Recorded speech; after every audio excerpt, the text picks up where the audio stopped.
السلام علیکم دوستو، کیا حال ہے؟ خیریت ہے؟ ٹھیک ہے، امید ہے خیریت سے ہوں گے۔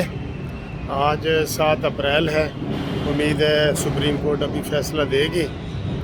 دوستو میں آپ کو ایک بات بتاؤں کہ یہ جو یوتھی ہے نا، یوتھی ہے تحریک انصاف والے، ہر کسی کے اوپر بلا وجہ الزام لگا دیتے ہیں، کوئی بھی ہو، کوئی مولانا ہو، کوئی مسٹر ہو، کوئی وکیل ہو، کوئی منشی ہو، انہوں نے الزام لگا دینا ہے۔ انہوں نے ابھی تازہ الزام کل مبشر لقمان پہ لگایا ہے کہ جناب مبشر لقمان جو ہے وہ اس لیے عمران خان کے خلاف لکھ رہے ہیں، بول رہے ہیں، ویڈیو بنا رہے ہیں کیونکہ وہ لندن میں ہیں۔ ہائے ہائے، مبشر لقمان تو جناب فل گرم ہو گیا ہے۔ انہوں نے کہا لندن میں بی بی جی جو تم سوال کر رہی ہو تحریک انصاف کی تھی کوئی، ان کو تیرا کوئی رشتہ دار لندن میں نہیں ہے، تیرا کوئی رشتہ دار امریکہ میں نہیں ہے، جو لندن امریکہ میں ہے اس کا کیا مطلب ہے کہ وہ نواز شریف سے پیسے لینے آیا؟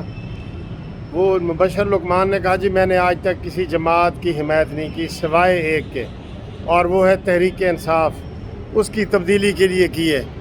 اب میں جتنے بھی توبہ کے لیے اس کے نفل پڑھ رہا ہوں وہ کم ہیں، میں نے اتنا بڑا گناہ کیا کہ میں اس کے اب توبہ کے نوافل پڑھ رہا ہوں۔ آپ کو شرم آنی چاہیے کہ ہر کسی کے اوپر آپ الزام لگا دیتے ہیں، چاہے کوئی بھی ہو، اور حد تو یہ ہے کہ آپ نے اکثریت قومی اسمبلی کو غدار وطن قرار دے دی ہے۔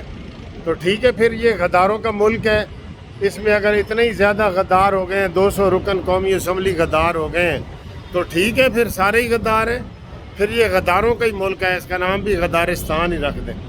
اس نے وہ کلاس لی اور اس نے کہا جی کہ میں ساری عمر بھی نفل پڑھتا رہوں نا، یہ میرے لیے کم ہے، مجھ سے اتنا بڑا گناہ سرزد ہو گیا ہے پی ٹی آئی کی حمایت کرنے کا۔ تو دوستو بات یہ ہے کہ یہ کل بھی فواد چودھری کی چھترول ہوئی ہے، یہ پی ٹی آئی کو عمران خان نے سمجھایا ہے۔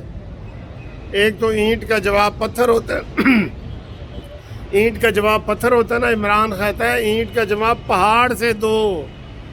کسی زمانے میں اس نے پہاڑ اپنا انتخابی نشان بنانے کی بھی کوشش کی تھی، جب اس کو ترازو نہیں نہ ملا تو اس نے کہا تھا جی کہ دوسرے نمبر پہ مجھے پہاڑ مل جائے، پھر بلہ مل جائے، پھر اس ترازو مل گیا جماعت اسلامی کو اور اس کو پھر پہاڑ ملا۔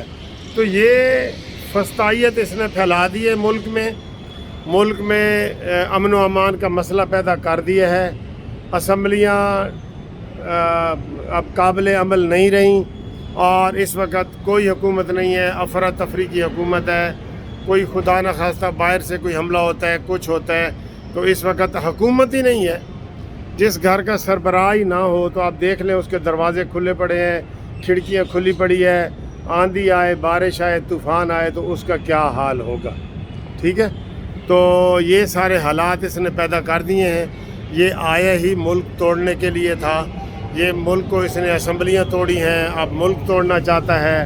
کبھی صبح اور کہہ دیتا ہے، شام کو اس کے اوپر یو ٹرن لے لیتا ہے، اس کو کوئی احساس نہیں ہے کہ میں یہ کیا کر رہا ہوں۔ تو مبشر لقمان نے ان کو بڑا کرارا جواب دیا ہے اور دے رہا ہے۔ مبشر لقمان صاحب، بس آپ کا یہی گناہ ہے کہ آپ نے حکومت لانے میں ان کے ساتھ کنٹینر پہ آپ چڑھ گئے تھے، تو وہ کفارہ آپ ادا کر رہے ہیں، اور آپ کہہ رہے ہیں کہ میں جتنا بھی کفارہ ادا کروں گا وہ کم ہے۔